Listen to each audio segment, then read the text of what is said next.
That has to do with the spatial integral. We are done with the time discussion for the moment. Let's go back to focus on this integral. This is just a special case. More generally, we have the electron's position vector r in the middle with an initial and a final state on either side. Therefore, we will have to consider an integral of the following form. Two states are involved in a transition, 1 and 2, or initial final, and then there is an electron's location or position in the middle, okay? Formally, it is this integral that is a vector, do you see? Because R is x, y, z, okay? So you must understand this at the end. This is a vector.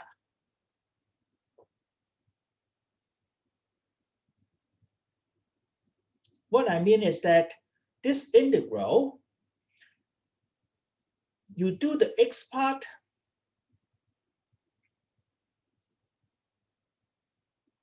two, one, two, one, and it is I, okay? And then you do the 2, 1, y.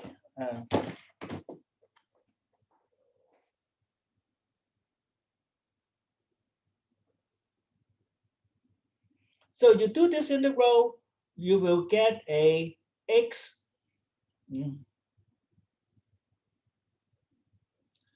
x21, that will be your I component.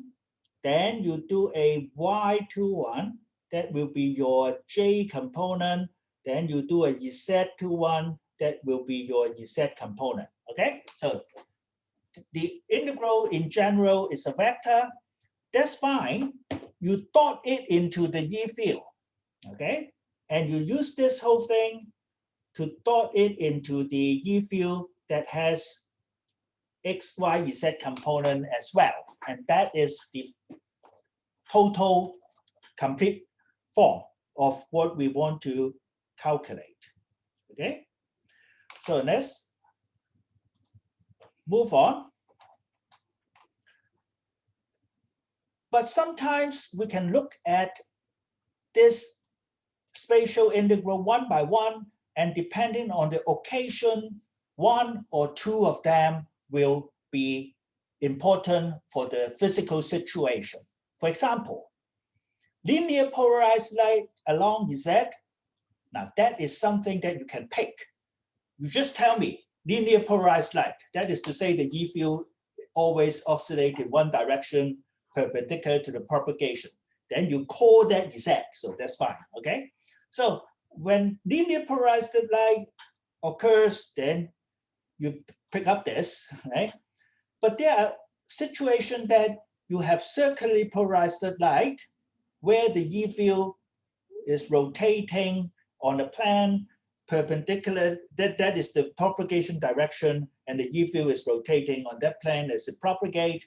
Then you will pick up the x and y component of this integral. So all in all, what's important is this integral. This integral has to do with matter, atom, okay?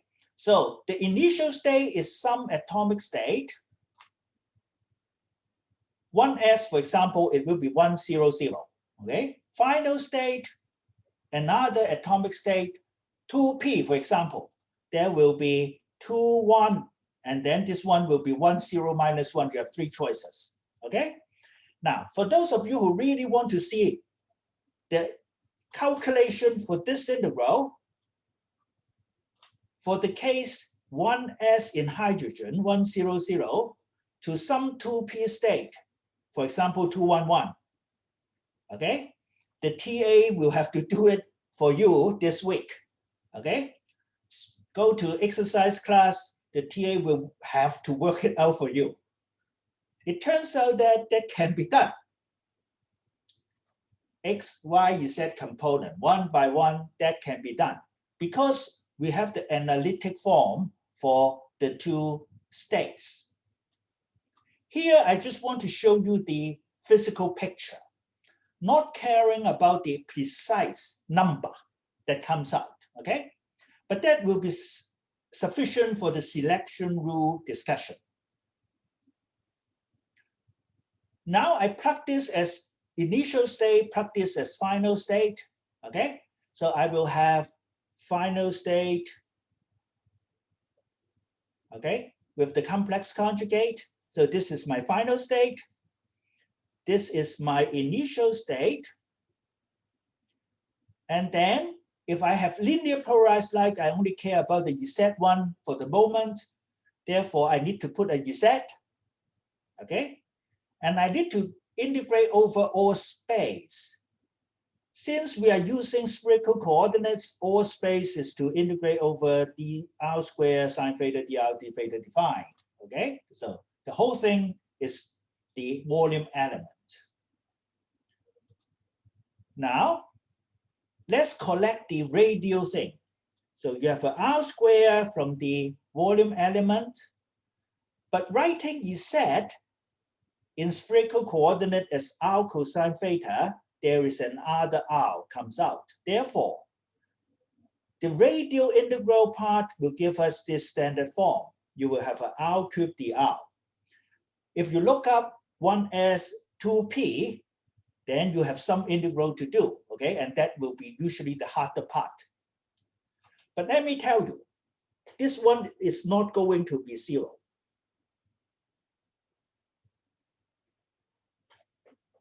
Okay? Therefore, selection rules have to do with the angular parts. Will the integration over phi be zero? Will the integration over theta be zero? Okay, that is the trick. That is the thing that will decide physically whether you see a line in the absorption spectrum, right? 1, 2. If there's not allowed, you send in light, this one will not appear as a missing line in the outgoing way, light, right? So let's look at that. So generally, the angular part has to do with spherically, that is called spherical harmonics. For the excited state, for the final state, for the initial state, but then you also pick up sine theta, d theta, d phi. For the Z component, you pick up an extra cosine theta. Okay, so that is the integral. Here, let's analyze. When will this be zero? When will this not be zero? Okay, we are more interested in the cases of not be zero. Okay, that will be the selection rule. That must be satisfied in order to see something. Here is very simple now. Remember, for spherical harmonics, the phi part is EIM phi. So when you have ML, that is EIML phi. When you see ML prime, but with a star, it is this. Okay? And you only do a d phi here, and d phi is over 0 to 2 pi. Okay? Therefore, this theta phi angular integral further factorized into a phi part and a theta part. Let's look at the phi part. The phi part now is this integral. Okay, now you can do it, right? The same integral that we encountered, only this thing up there doesn't look very complicated, but it's the same thing, right? You're integrating over phi, okay? Previously, we are integrating over time, okay? The same thing. You work it out, then you will find one thing. Only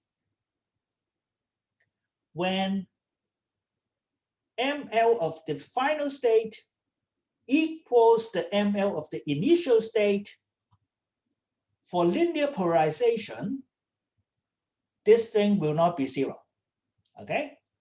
It's possible not to be zero. There's still a theta part, okay? But at least there is one check, okay? So let me summarize.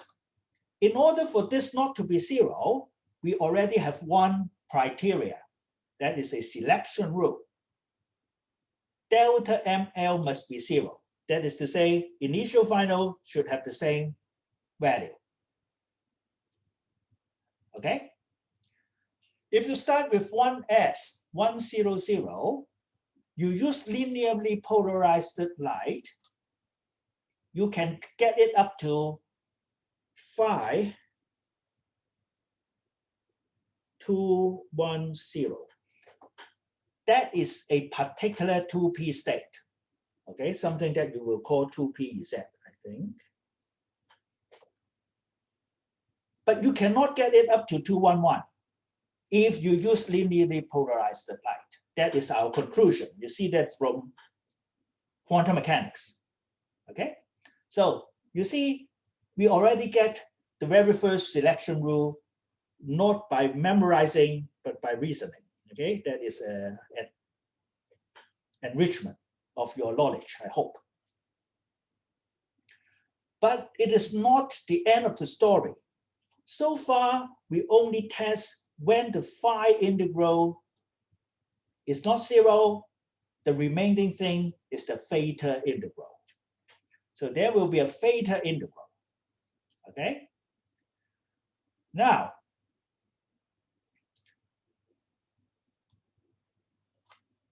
the theta integral, I will not work it out for you, but I will claim the result.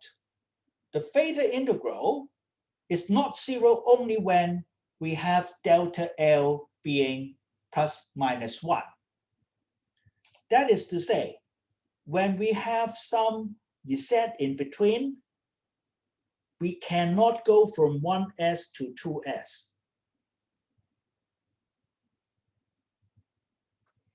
Because S is L equals 0, the final is also S L equals 0, and that the theta integral will be 0. Okay? So that has to do with the theta part of this integral. Now, the following 30 seconds is optional. For those who want to see why so, okay, it's not too difficult. Just to remind you, all this thing, cosine theta, whatever, this thing, okay, do you remember something called PL?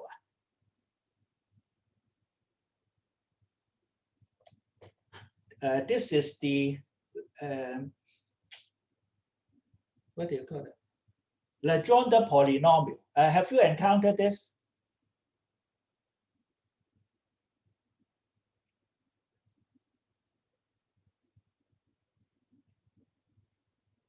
Hello, hello, are you there? Do you see this? Okay. I think you see it in electromagnetism. You also see it in central force quantum problems. Okay. In particular, P1 cosine theta is cosine theta. Okay, now do you know this?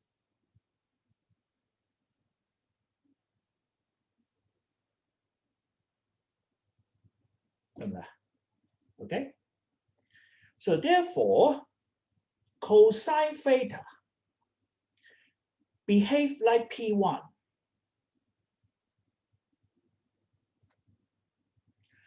And therefore, it also behaves like Y1 something. Okay. What I mean is that cosine theta behaves like a Y, a spherical harmonics. The first index is 1. Okay. Because you have the Legendre associated Legendre polynomial PLM cosine theta times EIM phi. That is the spherical harmonics. So this, what you put in the middle, being a vector, is like a Y1. And by the orthogonality property, when you multiply three spherical harmonics together, when will it not be zero? Then, since you insert a 1 in between, then the initial and the final one must go to the difference, the delta must go to the middle one that is with the 1. Okay, so that ends my optional discussion. But that is true anyway. Okay, you work out the details every time you get this result. Okay, so what I just discussed is the reason behind this. Okay, if you are more mature in mathematics, it's easier to see it. Nonetheless, it's true. So it's a good fact to know. It comes from the theta integral. Okay, now we discuss the Z in between. It will also be useful to discuss what if I have X and Y in between. Okay, so not here, but X and Y. So what happened? Okay, that is the question. The TA will work it out for you for a specific case this week. If I have X and Y, I redo the whole thing. Okay, for example, if it is X, then I pick up our sine theta cosine phi. Therefore, I will inference the phi criteria immediately, right? For the Z component, I don't pick up anything. I only pick up a theta. I don't have a phi. Therefore, I require delta M to be 0.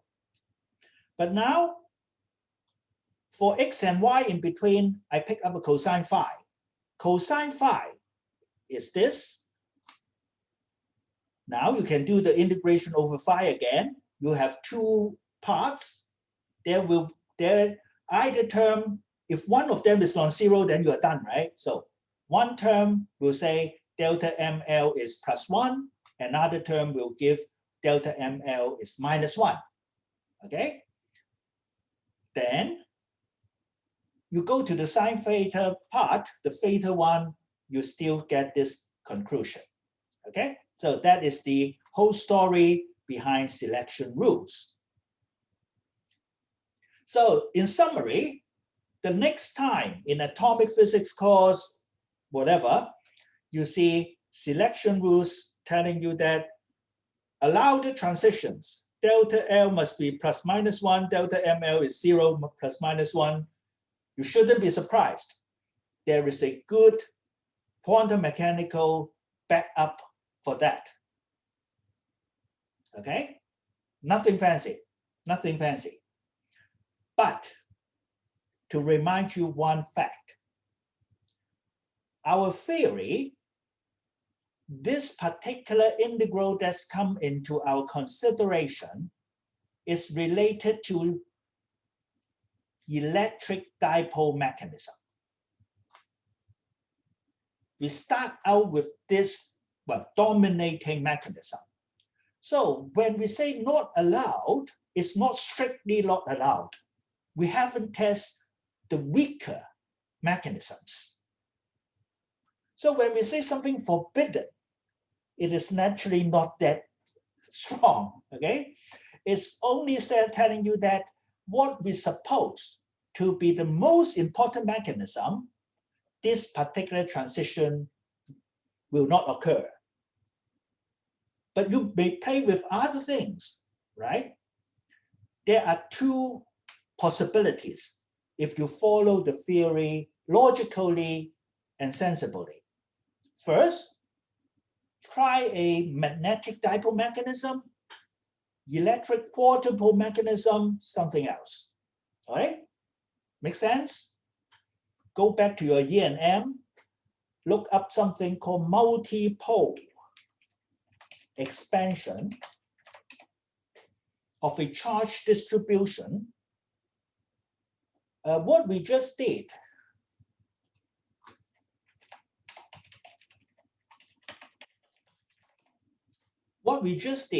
is just one term, the electric dipole mechanism. Second possibility, if you follow the logic, what if we don't stop at first order time-dependent perturbation? if we go to the second order, of course, it is meant to be smaller, okay? But now the first order term vanishes. That is to say, the first non-zero term will be this small second order term. Second order term, you expect to see h prime and another h prime in the integral. We will have two double integrals in space and an integral in time, right? Okay. Now, that will mean what experimentalists called two photon processes.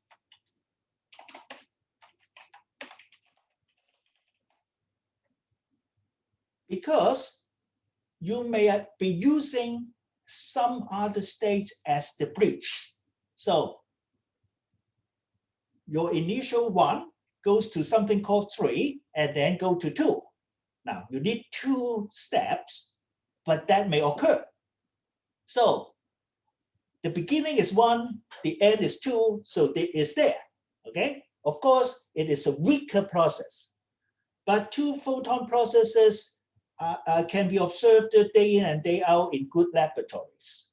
So just the moral of the story is that when you see forbidden, you must understand it is forbidden under what we are analyzing, electric dipole mechanism, okay? But that is the most important one. Therefore, let's draw a figure to see, for example, hydrogen. If we exercise this selection rule, what are the allowed states? Here, we do not explicitly draw out the ML part, okay? So we have 1s, 2s, 2p, 3s, 3p, 3d, things like that, okay?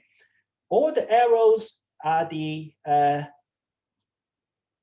transition that are allowed, okay? You may start to see one lonely guy, 2s of hydrogen. If you can put some hydrogen into this excited state, it doesn't have any emission type of transition that it can go down, okay? Of course, if you have something in the surrounding, it may collide, give up some energy, it comes down, but not from optical emission type, okay? And that is a good hint at there may be some state in terms of emission decaying, that means go down to lower energy state, it is rather lonely. This state, this kind of states are called metastable state. The meaning is that in terms of optical emission, EM wave emission, they have no place to go in the electric dipole mechanism. Therefore, later on, we will define what is meant by a lifetime. A lifetime of an excited state. We expect it will have a longer lifetime. And the technological development is that we need such states to construct a good laser. We want to put some more electrons in. We need those metastable states to wait so that when stimulated emission comes in, it will come down. Okay, so that is the trick here. And now we have stepped beyond selection rules, you must understand, because what we can calculate is this whole thing. Not only whether it is 0 or non-zero. Okay, we have the formula, very funny formula here. Okay. Therefore, even some transitions are allowed, they can be different in the probability. And that means some lines are brighter, some lines are dimmer in your spectrum, okay? Brighter usually means that transition happen more readily than the dimmer line, okay? So not only 0 or 1, happen, not happen, the quantum theory also gives us whether it is brighter or dimmer. You must appreciate this point, okay? Quantum mechanics is not many symbols put together. It is real stuff. We can calculate actual stuff. Just like TA will do this week. 1s and the 2p state 211. He evaluated that integral out exactly. Okay, so this page I already discussed. The 2 photon processes and the reason why you have this delta L being plus minus 1, using the idea that this is something like Y1 something. Okay, so I hope at this point you'll appreciate this part of the analysis. We have done something rather profound, I would say, or quantum mechanics has done something rather profound for us. It is a step-by-step application of the time-dependent Schrödinger equation. And then we already discovered one unusual process called stimulated emission. It must be there, okay? If there is stimulated absorption in nature, there must be stimulated emission in nature because it's one formula, okay? And then the only mystery for us that we cannot do at this point is about spontaneous emission. It's a common sense process, right? You excite some atom in an excited state, you don't do anything to it, sooner or later it will come down. Okay, that's a fact. However, you see that within our Schrödinger equation derivation, we need the interaction, the H prime term. But when we don't have light in the surrounding, we don't have this perturbation term. Thereby, it is more difficult to explain the rather natural term, natural process of stimulated spontaneous emission. We cannot do anything without knowing quantum electrodynamics about this process. In our course, we will take an indirect path, okay, that will appear in the section after. We will go to Einstein for rescue. Earlier than quantum mechanics, he did a very important work on understanding the Planck's blackbody formula.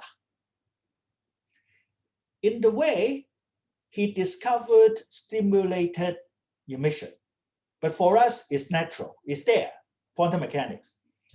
But more important for us in our context is that he discovered a relationship between stimulated emission and spontaneous emission.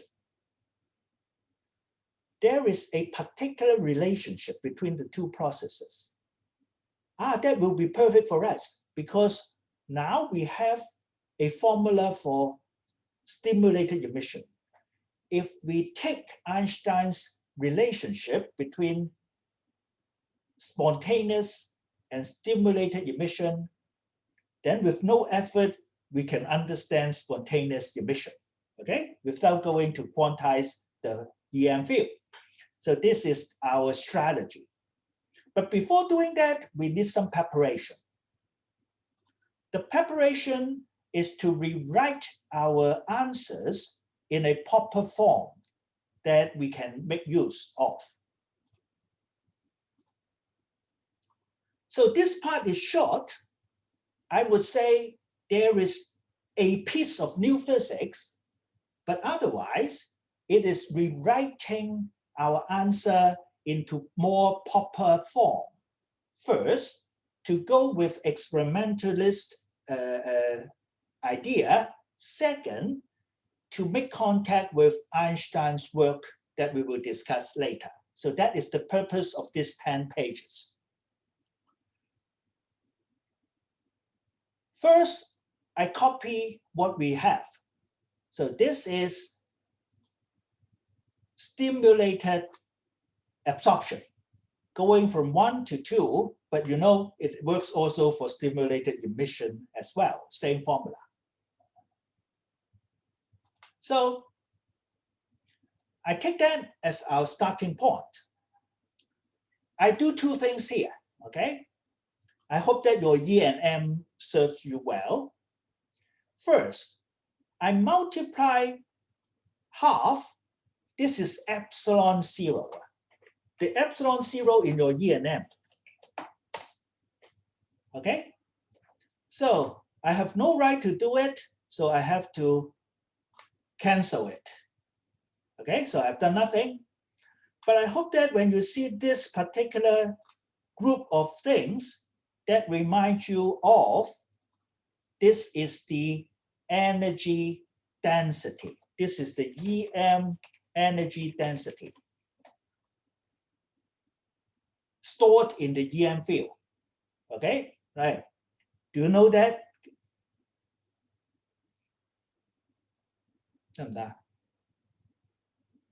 Okay.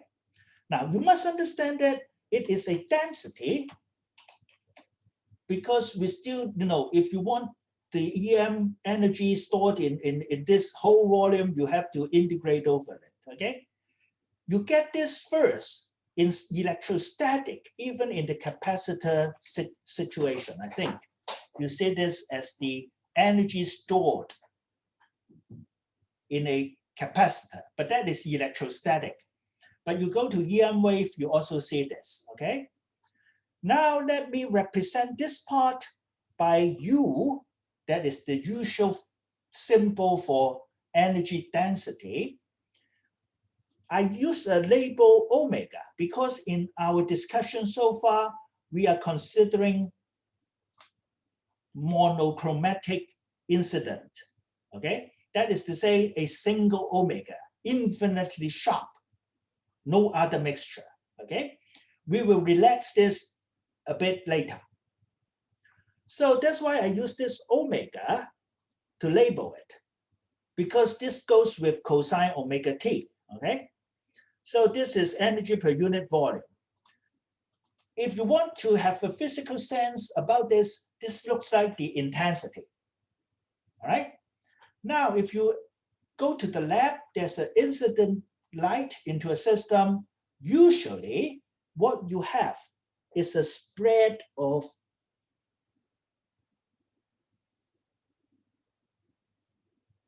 you will have a spread in the omega, and each one will have a different intensity. So maybe something like that, okay? So that is your apparatus, experimental apparatus. Instead of our ideal situation, you have infinitely sharp right at some particular incidence, okay? So we are going to handle this situation.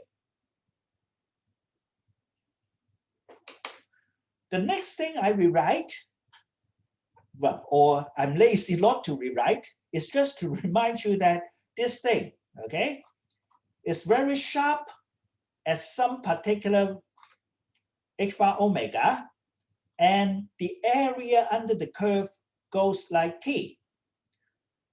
This thing goes like a delta function of this criteria, and the prefactor has some pi over h bar and a t because it grows like t, okay? So that is the thing that we need.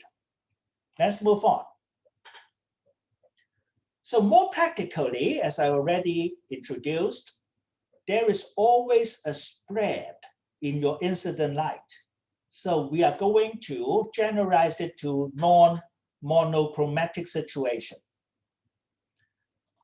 The discretized idea is as follows, but I'm going to make it continuous in the next page.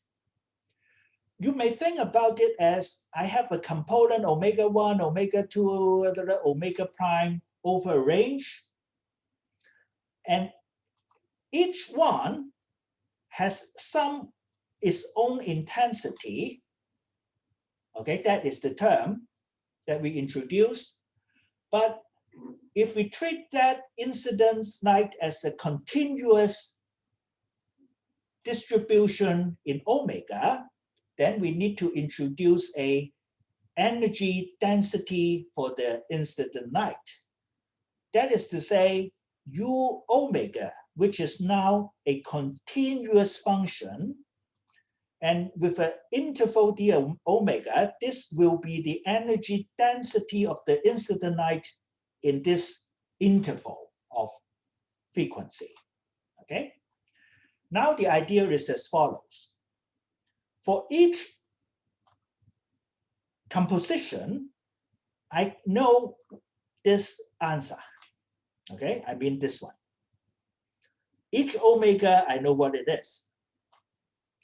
If the light is as a continuum distribution, all I need to do is to make this thing in a range. Okay, so therefore I'm going to do this, okay? And then I integrate over the incident range, okay? So that is the steps I'm going to make.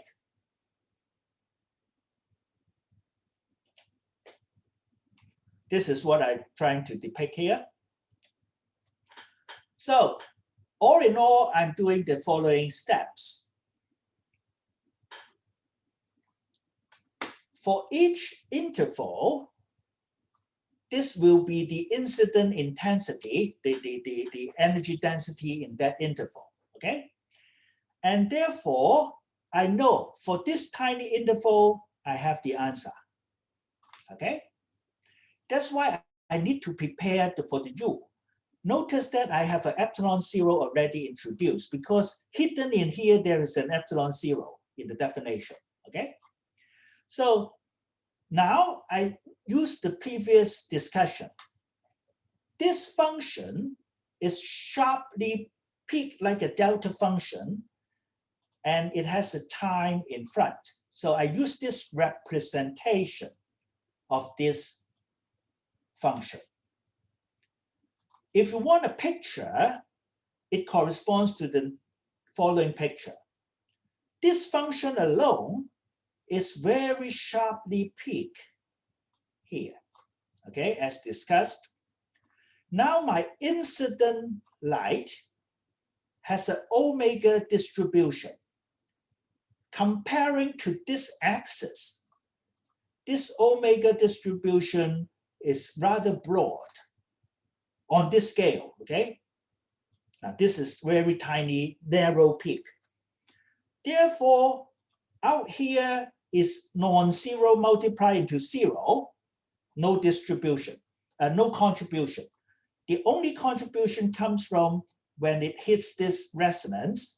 So the only important component in this intensity distribution is right at that resonance frequency, okay? So we do this using the delta function, do the integration, then we pick up this particular resonance frequency. Because the delta function has a t, we pick up the t, okay? So let me summarize all this manipulation. At the end, we get something makes sense. That's the most important thing. The probability that you will find the atom to be in the final state 2 after a time t, that your beam, now non-monochromatic, incident upon the atom, has to do with the following factors.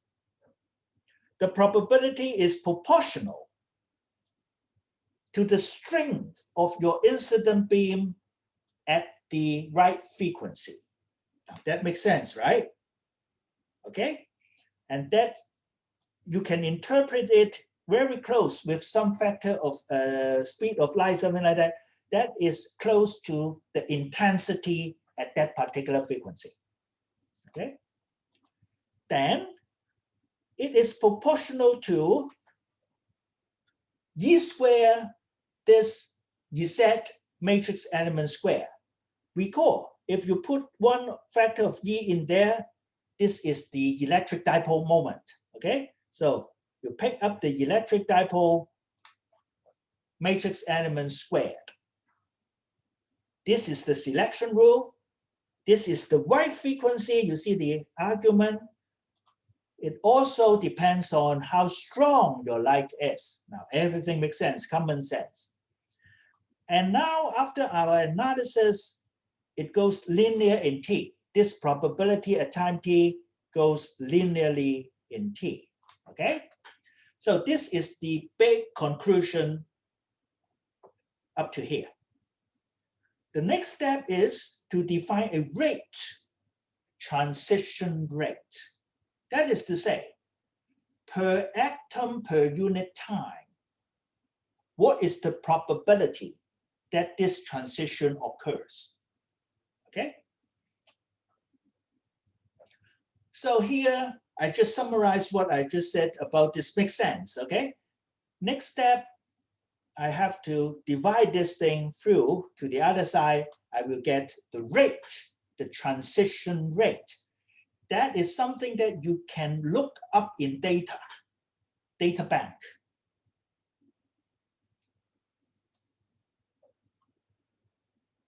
So this is the motivation. I divide it through, I will get something probability, no unit, okay? Divided by time, so it has a rate, meaning 1 over time. We will call it something called the transition rate, all right? Now let me define formally the transition rate after motivating it. Naturally, we will divide the T through to the other side, and thereby we will get this expression. Okay, that's fine. This is what we derived with the early scenario, one special scenario of linearly polarized light. That's why we pick up the Z. This formula should be generalized to arbitrary polarization. That is to say, if we want a more general formula, we ought to average over polarization, propagation directions, etc. I'm not going to do this averaging for you. There are 2 pages of mathematics through angles, things like that. But at the end, the formula looks very natural. Everything is the same. This is not Z only anymore. It is R21, okay? What it means is the following. You better do this formally. That is a vector. And after you do this vector, this is the length, the magnitude of this vector, okay? Magnitude square of this vector. And more, after you do the averaging, you pick up a 1/3, okay? With this, I don't want to, confuse you with all the formulas. Why we get this 1/3, okay?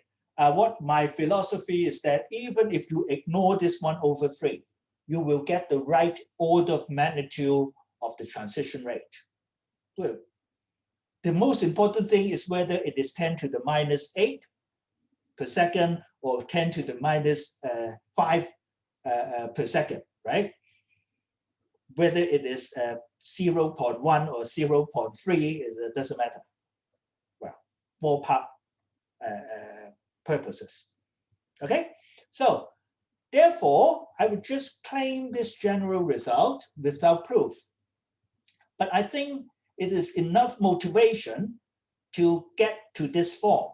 This is exactly what we derive step by step up to here for the linearly polarized light. So this is the general formula for the transition rate. Again, it has everything. Frequency must be right. The incident intensity matters. You can enhance the rate, okay? And then the electric dipole moment matrix element matters. That will be the selection rules. Next, Hubble stimulated emission. Then I just wave my hand, being lazy. I know that it's the same formula. Z12 happens to be equal to Z21. So happily, everything is the same if the two same states are involved. Thereby, we don't need to do anything anymore. For stimulated emission, you have the same result. Okay? Now, this is a very important result. We already see, right? The A2T for stimulated absorption, stimulated emission under the same stimulation, that two numbers are the same. Now, further, after generalize it to non-monochromatic incidence, the transition rate 1 to 2, 2 to 1, absorption, emission, they are the same. Given the same stimulation, meaning you have not changed your beam, okay? The same beam. All right. Now, it so happens that this result was also obtained before quantum mechanics by Einstein. Although he didn't know the complicated form of the formula that one can calculate out a number that needs quantum mechanics, because that is a wave function, initial wave function final with something in between. You have to do this, okay? At that point, 1917, Einstein had no idea about quantum mechanics, all right? But he realized that this fact already in his paper. We will discuss it next time. At this point, the important thing is this thing, okay? It is a quantum mechanical result, and it is a really good sense about what applied quantum mechanics is about. It's going to calculate a number out that one can use, okay, one can apply. So before moving on, it is a good question to think about. If you only have two levels, okay, you only have light to play with, it's very hard to put more atoms up there than down here, right? At the same time, you excite them, then there will be stimulated emission with the same rate, okay? So if you have more atom there, you will have more decaying than exciting, okay? So this actually is one reason why in laser construction, you need 3-level at least, or 4-level or many level systems in order to achieve a situation where you have more atoms in the excited state than a lower energy state. So let me summarize. Under one framework, one, I think, very humble formula, but rather neatly derived, nothing fancy, we obtained absorption and stimulated emission in one thing, okay? So Schrödinger quantum mechanics is really nice, good stuff, okay? That we can compare with experiment, brighter line, dimmer line, no lines, everything, we know. But spontaneous emission remains a mystery at this point for the reason, if you take our formula plainly, no stimulation, you don't do anything to it. Why will it drop down from 2 to 1 spontaneously? Mystery, okay? But if you take the logic slightly further, you may think, now I understand, nothing is something. vacuum is even something, that means maybe vacuum also has a non-zero U here that can vacuum is stimulated the spontaneous emission. Well, in fact, that idea is right, okay? But that is quantum electrodynamics. One further remark is about the name of the answer. It is confusing, a name, I would say. Equation, these three equations, let me show you that. 23, so this one, transition rate, okay? Or rewritten it here, okay? This is the complete form. And also this,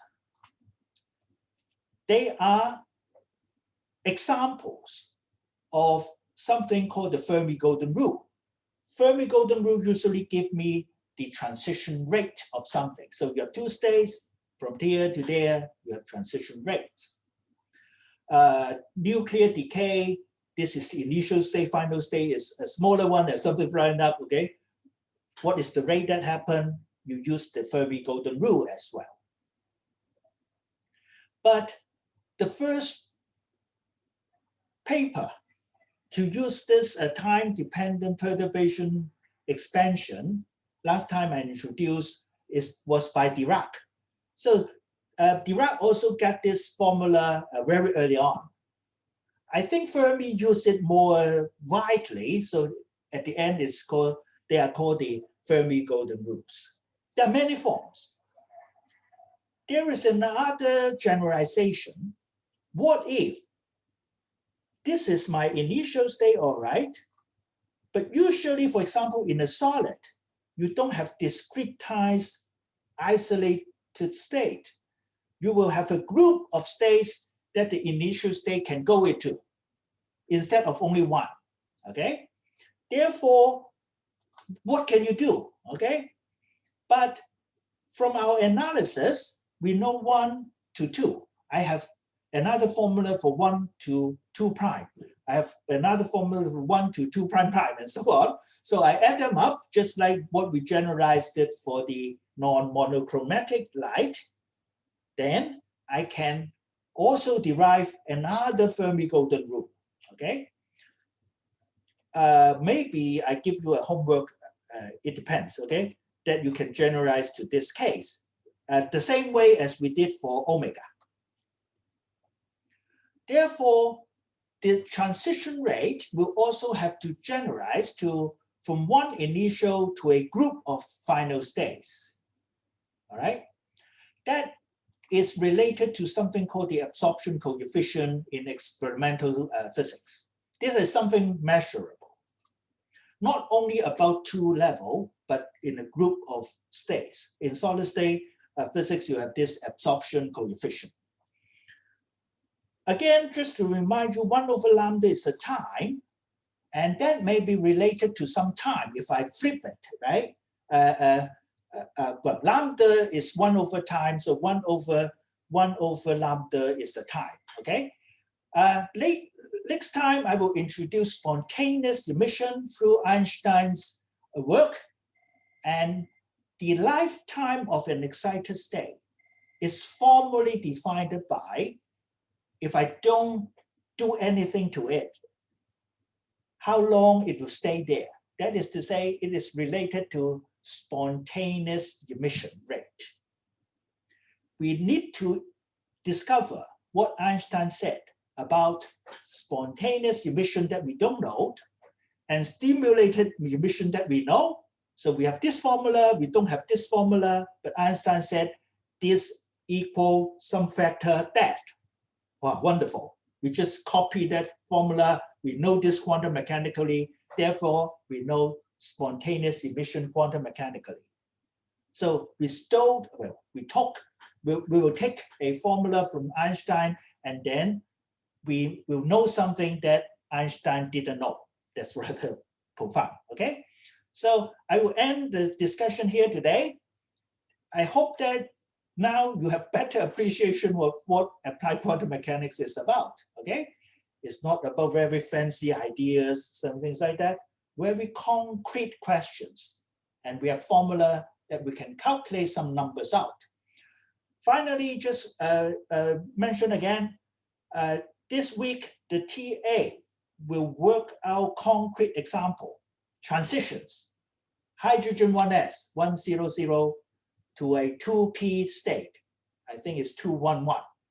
The integral may be 2 pages long with the R in between, okay? Nonetheless, you can see the result out in numbers, rather wonderful, okay?